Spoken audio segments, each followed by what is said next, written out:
Hey, buddy, watch this. Hello, hello, the name is Regis Kilbin, and the game is Heroes of the Storm.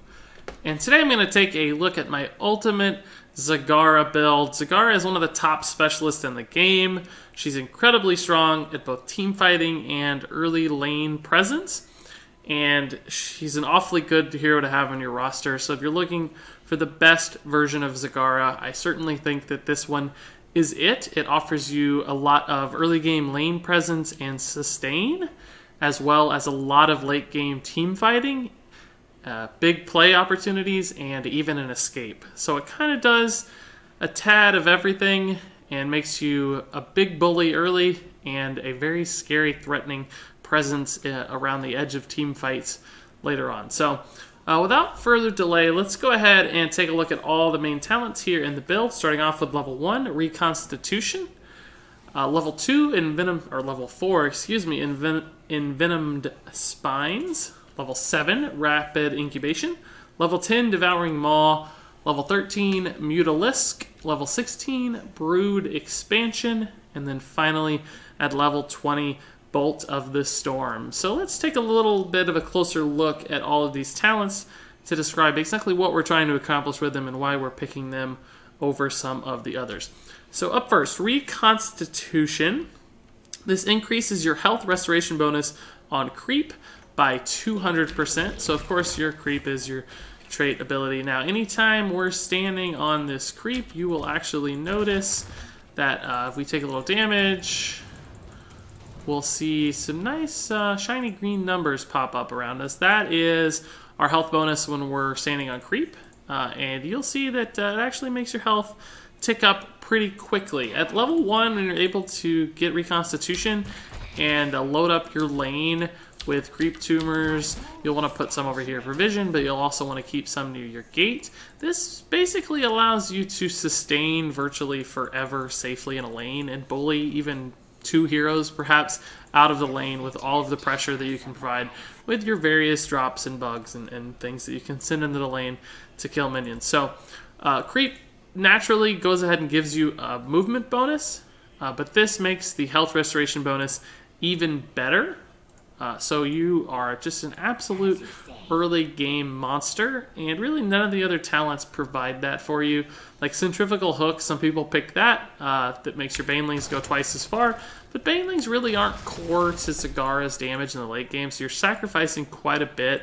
Centrifugal Hooks, anytime you actually cast Baneling Barrage, you're stuck in that channel. You can't move out of it, which is awfully bad in team fights when you're that susceptible and stationary.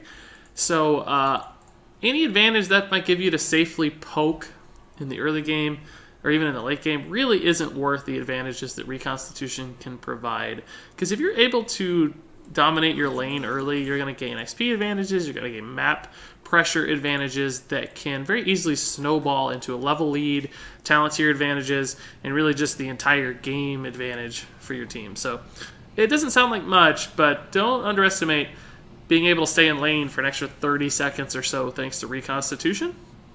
Adding that extra pressure and just never abandoning your lane and dominating that lane through the first 4 or 5 levels before the first objective can go a very long way.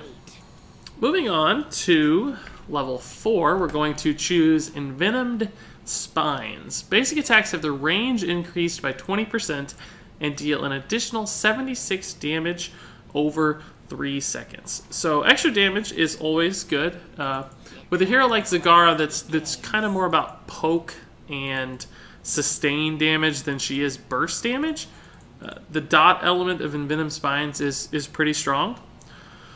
But really the range here is the most important part of Envenomed Spines. An extra 20% range goes a very long way towards keeping you safe, particularly through the mid game where this really kicks in, because you don't have an escape until level 20 with Bolt of the Storm. Certainly your creep allows you to move a little bit faster, which can keep you safe, and you have vision thanks to your creep, which can keep you safe. But if you're ever locked into a skirmish and you don't have Envenomed Spines, you have to commit so hard positionally and get so close to your opponents that it's very risky. Envenomed Spines allows you to stay back a little further, stay safe, take advantage of ranged attacks like this, send your minions into the fight from far away so that you don't have to really get in there and start tanking and absorbing damage that you're not meant to take. So And Envenomed Spine ups your output damage, and when it comes to it, Zagara really is about doing damage.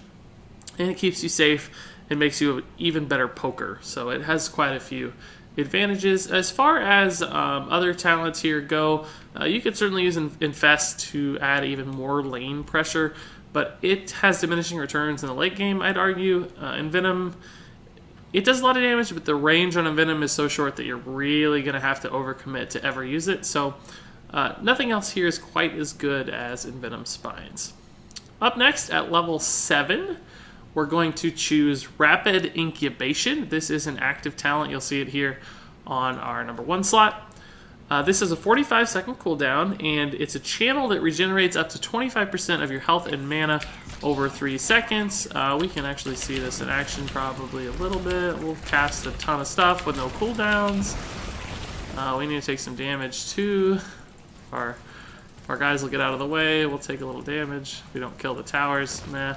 This experiment is failing, but that's just enough. Yeah, you can see the channel going off here, and we regained a little bit of health.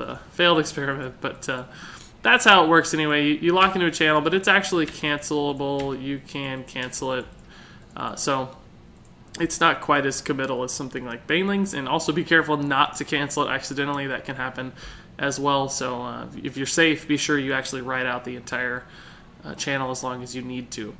So anyway, to the point of Rapid Incubation, this is another talent that really just allows you to maintain that early to mid-game lane pressure that makes Zagara so devastating. You never have to leave your lane. I mean, of course, there will be times you want to leave your lane to do an objective or make a rotation, or if you're not safe. There are obviously reasons to leave your lane. But if you don't have to, if the enemy team's not reacting or forcing you to, you can basically just pound on a lane and absolutely dominate it thanks to the health regen from Reconstitution and the Rapid Incubation.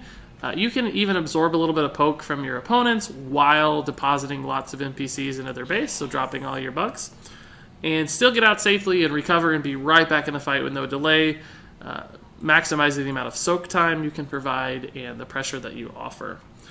Rapid Incubation is also actually surprisingly good in the late game.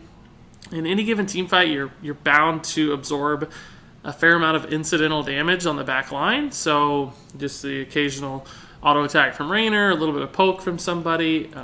It just happens, and you don't want to be a burden to your healer. You want your healer focusing on more primary targets. But there's some cool stuff you can do with Rapid Incubation where you just back off and basically restore a little bit of health so that you're ready to go right back into the fight. It's also good in really long, drawn-out objective battles, say on like Infernal Shrines or Cursed Hollow, where you're just pounding on the other enemy team at the objective, like a tribute, for instance, or the shrine, and nobody's really gaining an advantage, and teams are running back and forth. This particularly tends to happen in the mid-game, where there's no like decisive game-winning plays or heroics or storm talents yet. So this kind of gives you the regen and the sustain to just keep going at it and keep dumping stuff around the enemies without having to overcommit or return to the base. So it makes you a nice sustained threat from levels, say, 7 to 15 or so. So I like Rapid Incubation a lot. Plus the cooldown's not too long. You'll get to use it quite a bit in the game. You'll be able to stay in lane and just maintain your presence more regularly. Moving on to level 10, there's really no debate here. Nidus Network is almost entirely useless, but Devouring Maw is one of the best heroics in the game, particularly in a team fight setting. It has a long cooldown. It's kind of expensive to cast, but man, when it goes off, it's huge. You can lock down an entire enemy team. Just last night, I was caught in a 5-man Maw that resulted in a full team wipe, and we lost the game, even though we were way ahead, thanks to a single Maw. And that's what Devouring Maw can provide. You can see it there. Everybody gets stuck inside of it. It's great for setting up combos with any team that has a lot of area of effect damage. You yourself can do quite a bit of damage by sitting some Banelings in and dropping things on it, so on and so forth. It's really just great for damage and setting up combos, but that's not all it's good for. You can actually use Devouring Maw as well as like a body blocker. Like for instance, I just locked down that entire pathway. If I've got an ally here that's running to safety and there's enemies here, I just saved his life by casting Devouring Maw and using it as a body blocking tool. So that's not how you'll want to use it. You want to make big plays. and be patient and wait it out and make sure you're getting a lot of value out of that Devouring Maw. But sometimes it still works as an escape of sorts in a pinch, so keep that in mind as well. Moving on to level 13, we're going to choose the talent Mutalisk. Your Hunter-Killer spawns a Mutalisk with a bounce attack and 50% increased duration. So normally this is a little guy, a little Hydralisk, I guess, that runs around on the ground, but we turn him into a nice little flying dude now, which is fantastic because it lasts a little longer, but also it has a bounce attack, so you'll notice it hits 163 here and 81 here, so it's even better in chaotic moments or team fights, and it's better against minions as well in lane, so there are a couple advantages there. But also, since it can fly, it can actually chase opponents much more easily across and around the map, doing things such as flying over gates to chase down an ally. So it's great when you lock onto a squishy with it and they just can't get away, or a stealth hero, for instance, that just keeps getting pinged by your Mutalisk. It's very hard for them to deal with it, and that gives it a lot more utility and poke potential than with your standard Hydralisk. You'll see these guys, he died first, but they would have kept chasing him.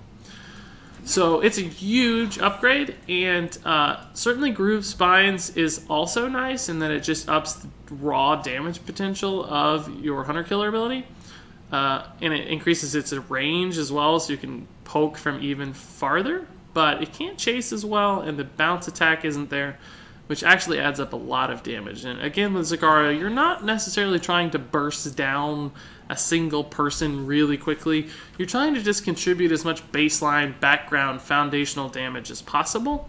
And Mutalisk fits that goal more so than does Grooved Spines or like Giant Killer or the other options here. Moving on to level 16, we're going to choose Brood Expansion.